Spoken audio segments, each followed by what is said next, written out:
Assalamualaikum warahmatullahi wabarakatuh. Hello students, welcome to English class with me, Ibu Robiul Ernawati. How are you today?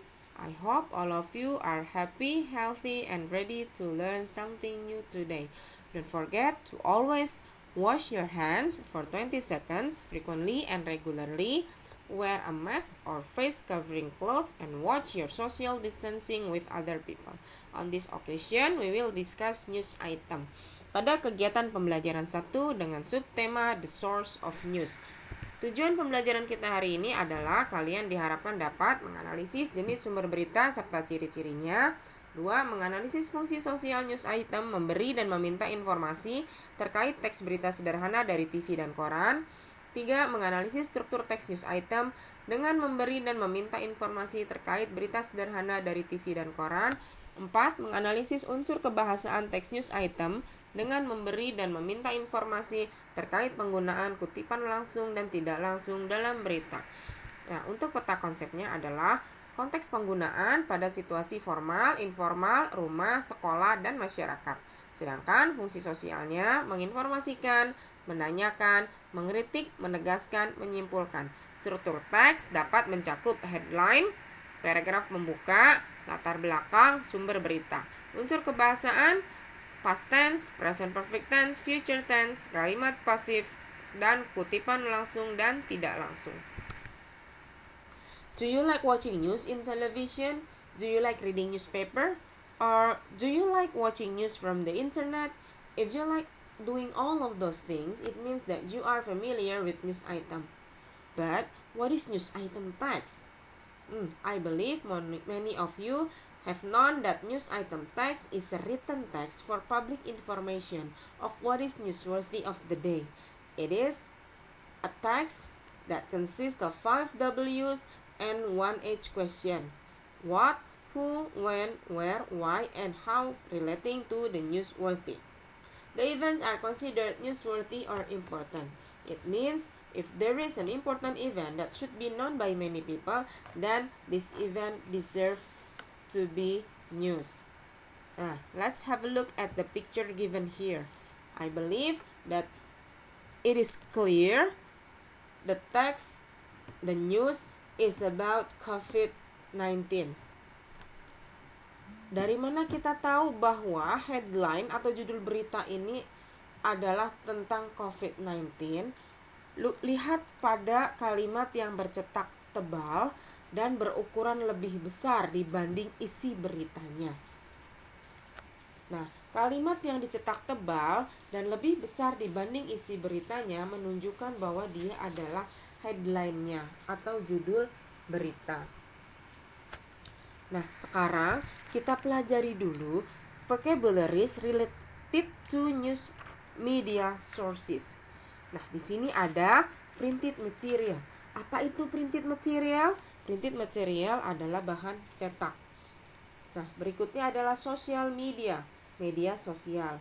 Up to date, mutakhir. Voice, suara. Pictures, gambar. Studio, tempat siaran. Live show, siaran langsung. Broadcast, menyiarkan. To inform, menginformasikan. To entertain, menghibur. Web-based, berbasis jaringan. Hoax, berita bohong. Headline, judul berita. News anchor, pembaca berita. Reporter, wartawan. It's amazing that you can answer all of the vocabularies correctly. Tentunya hal ini bisa memperkaya perbendaharaan kosakata kalian sekalian. Kalian semua. Oke, sekarang kita lihat tabel berikut. Dalam tabel berikut, kalian diminta mengisi characteristics dari gambar-gambar yang ada di kolom sebelah kiri. Nah, karakteristik berita yang pertama ini adalah koran atau newspaper, ya kan? Cirinya apa? 1, dia newspaper, bentuknya printed material, kemudian tujuannya to inform. Kemudian gambar yang kedua, ini adalah social media. Ciri khasnya apa? Dia up to date, digital, web-based to entertain, hoax. Many of the news spread by, for example, WhatsApp, Line, Twitter, or many others can be considered hoax, although there are a lot of the news are correct. Oke, kemudian gambar yang ketiga, ini adalah radio. Karakteristiknya gimana?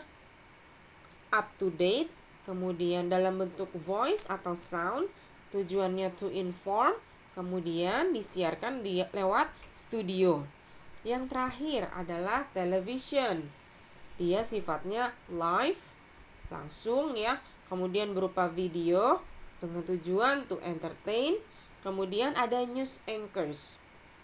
Bagaimana? Sekarang kalian semua sudah mengetahui media-media sebagai sumber berita atau alat pemberitaan. Nah, apakah fungsi berita itu? Betul sekali. To inform and to educate readers, listeners, or viewers. Apakah semua peristiwa selalu menjadi berita? Perhatikan gambar berikut. Menurut kalian, mana yang bisa menjadi berita? A dog bites a man atau a man bites a dog? Betul sekali. A man bites a dog akan menjadi sebuah berita dibanding dengan a dog bites a man. Coba Anda pikirkan, kira-kira kenapa alasannya bahwa a man bites a dog can be news? Betul sekali. Peristiwa atau kejadian yang memiliki nilai berita atau newsworthy event bisa dikategorikan atau bisa menjadi berita. Nah, hal penting lainnya dalam sebuah berita yaitu headline atau judul berita, baik secara tertulis yang bisa kalian temukan di koran atau disampaikan oleh pembaca berita sebagai judul berita. Oke, sekarang kita lihat pembahasan berikutnya. Di sini kalian diberikan beberapa headlines dari berita. Nah, sekarang kita kategorikan termasuk jenis-jenis berita apa di sini. Oke, contoh untuk headline yang pertama, Gresik residents made to dig graves as punishment for not wearing face mask. News desk. Ini jenis berita apa ini? Betul sekali. Ini jenis berita health. Lanjut. Indonesia rocked by violent protests against controversial labor law. Ini jenis berita politics. Betul sekali. Tennis, Novak Djokovic to face Rafael Nadal in French Open final blockbuster. Nah, ini jenis berita sports. Singapore's Benjamin Kang up for Best Southeast Asia Act at MTV Europe Music Awards. Nah, ini jenis berita entertainment. Forum, School's Role in Youth Mental Health. Ini adalah education. Betul sekali. Sekarang kita perhatikan contoh headline berikut. Apa headline-nya? Isi headline-nya, Mighty Mo silences city. Dari mana kita tahu? Betul, dari font penulisan yang besar dan dicetak tebal. Nah, sekarang perhatikan teks berikut. Gresik residents made to dig graves as punishment for not wearing face mask. The Jakarta Post on Thursday, September 10, 2020. 8 people in Gresik Regency, East Java, were ordered by local authorities to dig graves for those who have died of COVID-19 as punishment for not wearing face mask in public. Camat District Head Suyono said that he punished residents who did not wear face masks by making them dig graves at a public cemetery in Ngabetan village. There are only 3 available grave diggers at the moment, so I thought I might as well put these people to work with them. said Suyono, as quoted by tribunenews.com on Wednesday, adding that local authorities made sure the health protocol violators did not participate in the burials. To assist the grave diggers, Suyono assigned 2 people to each grave. One is tasked with digging the grave, while the other lays wooden boards inside the hole to support the corpse. Hopefully, this can create a deterrent effect against violations, Suyono said.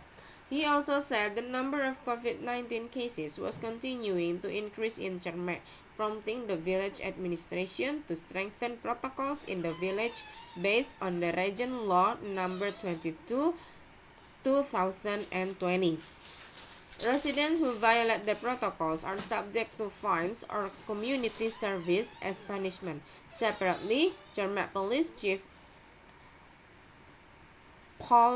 Police Commander Muhammad Nur Amin said the police would cooperate with the military to enforce the protocols, such as by dispersing public gatherings. We urge the public to wear face masks in accordance with the COVID-19 health protocols. Okay, let's analyze the text structure of this reading text. Headlines atau title. Apa itu? Gresik residents made to dig graves as punishment for not wearing face masks. News desk. Kemudian newsworthy event atau news medianya. Di sini newsworthy eventnya tells the event in a summary form.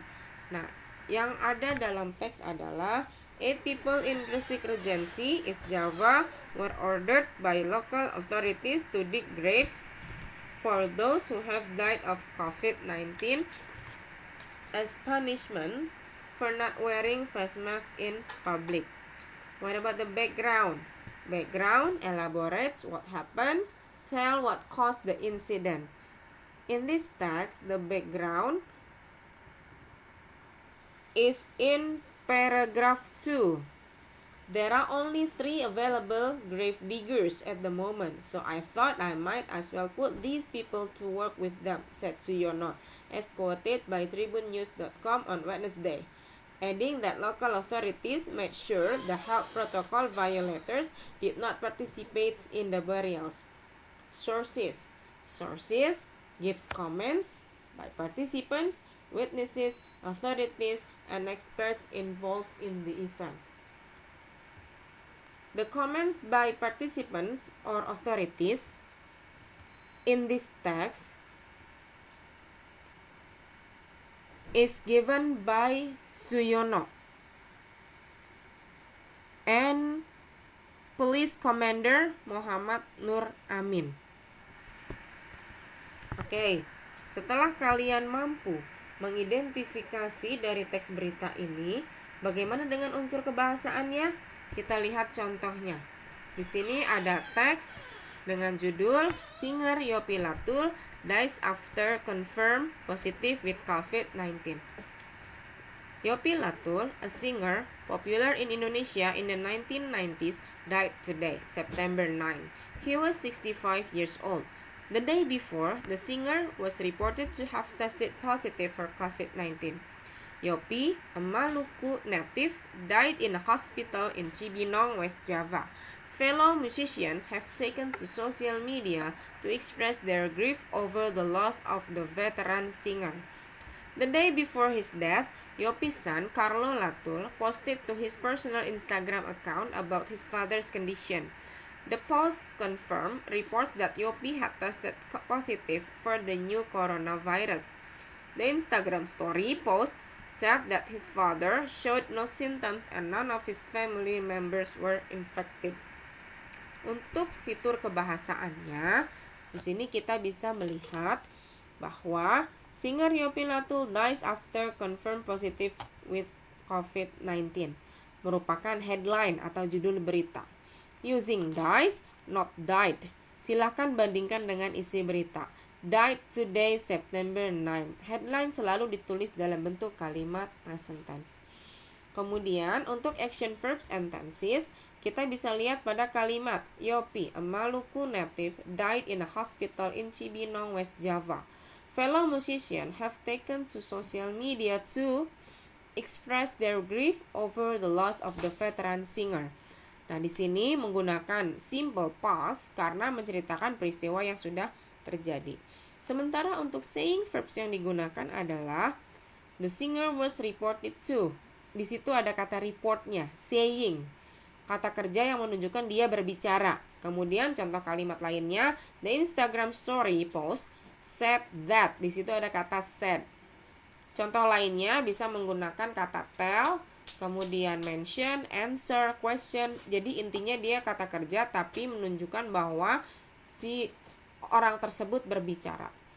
Oke. Nah, di sini ada contoh lainnya, report, told, said that, ya kan? Nah, kemudian untuk sources of witnesses, the Post confirmed reports that Yopi had tested positive for the new coronavirus. The Instagram story post said that his father showed no symptoms and none of his family members were infected. Di sini menggunakan kutipan langsung dan tidak langsung. Nah, kalimat yang digunakan tidak langsung karena apa? The Post confirmed reports that Yopi had tested positive. The Instagram story post said. Nah, jadi dia tidak langsung, tidak ada tanda kutip di sini. Untuk kutipan langsung dia ada tanda petiknya. Tanda petik 2 yang menunjukkan dia kalimat langsung. Untuk aspek kebahasan berikutnya adalah penggunaan direct and indirect speech. Untuk mengelaborasi dan memperkuat isi berita, penulis menggunakan kutipan langsung atau tidak langsung dari sumber berita terkait peristiwa terjadi. Nah, pay attention to the quotes taken from text 2. Nah, direct speech from text 2. There are only 3 available grave diggers at the moment, so I thought I might as well put these people to work with them, said Suyono. Nah, sementara bentuk indirect speech-nya itu is taken from text 3. The Post confirmed reports that Yopi had tested positive virus for the new coronavirus. Nah, untuk memahami direct and indirect speech, coba perhatikan penjelasan di bawah ini. Untuk kalimat langsung, Miss Fia said, kemudian ada tanda kutip, I see the accident. Nah, bentuk tidak langsungnya, Miss Fia said that she saw the accident. Nah, jadi kalimat yang berada dalam tanda petik itu tense-nya naik 1 tingkat ya. I see menjadi she saw, she-nya menjadi saw. Nah, kemudian I-nya karena di sini maka menjadi she. Kemudian contoh kalimat direct speech yang kedua, I had a terrible headache yesterday. You said you'd had a headache the day before yesterday. Nah, di sini I-nya berubah menjadi you karena you yang berbicara. You said, kamu bilang I had, maka had past tense, kalimat tidak langsungnya naik jadi 1 tingkat, past perfect. You had a headache the day before yesterday. Nah, ini adalah bentuk tidak langsung keterangan dari yesterday, keterangan waktu. Kemudian kalimat langsungnya, it's been raining since this afternoon. He said, it has been raining, berarti present perfect continuous. Naik 1 tingkat, maka past perfect continuous. He said it had been raining since that afternoon. Kata that, apa kata this berubah menjadi that jika dia dalam bentuk tidak langsung. Kemudian contoh kalimat tidak langsung berikutnya, I haven't seen them since last week. She said she hadn't seen them since the previous week. Kata last week menjadi the previous week. Untuk I di sini menjadi she karena yang berbicara she. Untuk haven't seen menjadi hadn't seen karena di sini present perfect naik 1 tingkat menjadi past perfect.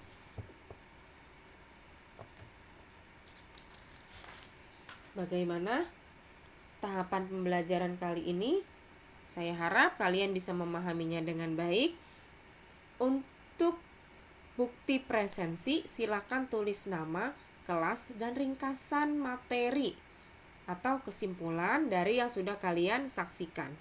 Terima kasih. Billahi taufiq wal hidayah. Assalamualaikum warahmatullahi wabarakatuh. Selamat belajar dan semoga sukses selalu.